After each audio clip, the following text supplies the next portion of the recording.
Thank you, Barbara. Now, you'll have to excuse me. This is my first time evaluating a speech. Barbara asked me if I could evaluate someone, and I said, well, I'll evaluate someone who's done their first speech, because you're only going to be nice to them, or someone who knows what they're supposed to be doing, because no one in between, please. I find it interesting how Barbara's gone back now to CC4. That's the only speech I've gotten up to yet, is CC4, but anyway, there we go. Barbara, interesting speech. I really like that, actually.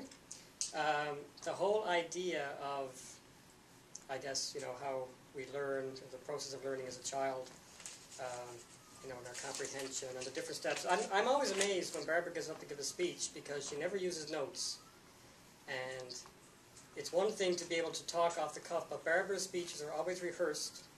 There's always a couple of little places you'll stumble because you're trying to remember what you're doing, but I always find it amazing that you just always pick yourself back and you just keep going through, and then you get back right on track.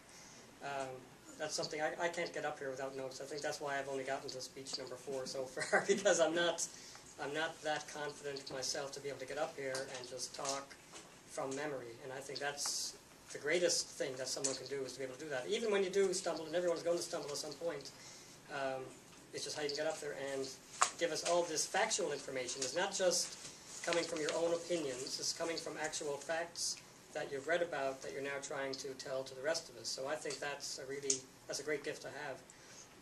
What I really liked about the speech, well, first of all, you're supposed to be, well, when we're going back to the CC4, you're supposed to be, it's all in how you say it, and you used interesting words, when you're doing the baby talk, with the ma, ma, ma, and the da, da, da. I remember my mother telling me about when I was a child, and I was months and months and months before I spoke anything, and, I didn't have a clue what I wanted until, I would just blah, blah, blah, blah, blah, and I'd be happy, and I'd be nodding my head when there was something finally that I wanted.